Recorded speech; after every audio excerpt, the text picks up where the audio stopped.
Probably the biggest thing that John did for us over the years was the sale of our business.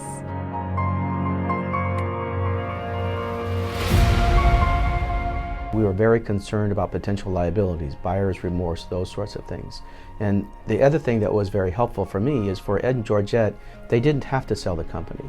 And one of the problems that I encounter sometimes is when I'm negotiating terms for a sale, and once the potential seller sees the number of zeros in the purchase price, then they no longer really focus on running the business, and they're very anxious just to get the check, and they stop really thinking about what they need to do to protect themselves and to make sure it's the very best approach. And very early on in this process, one of the things that Ed said to me is, John, I'm not entirely sure I really want to sell. It's something I'm very interested in, but if you tell me that we don't want to go forward with this, or we're not getting the terms we want, just say so. We won't continue with the sale. So that actually helped us in terms of the settlement negotiations, and we were able to achieve some very unique and very, very positive results. And so he walked us through that whole process as well, helping us with the negotiation of the buyer. There's so much involved there. Had never been through a due diligence of anything like that, where they go back at least 3 years in your business. And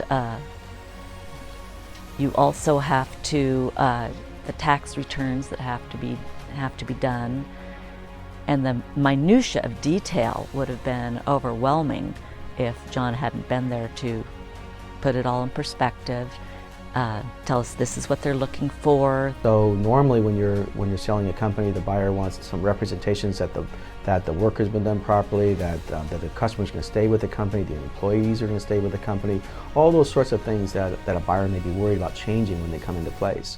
And we just flat out told the buyer that you're going to have to take it as is. We're not going to give you any representations and warranties. And in fact, we're going to say in the agreement that we're not giving you any representations and warranties.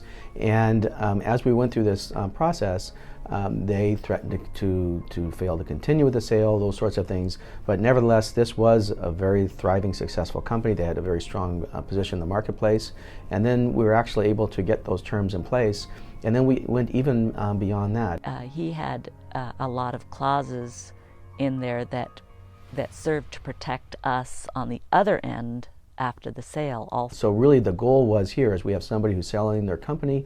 They want to know when they go to bed at night, when they cash that check, when they're receiving those payments, that they are in fact going to get the sale proceeds, and so that they have a retirement and funds that they can count on. Instead of just getting the as-is language, we were actually able to get general releases from the buyers, so that the buyers were actually releasing any and all claims that may have happened before the sale, at the time of the sale, or related to the business, the operations, the assets, everything. And so what that means is really they were protected from everything but the kitchen sink, including the kitchen sink, regarding that sale. And that became very important later on. He's an extremely good attorney. I mean, he's covered us, we've dealt with him now for, well over 20 years.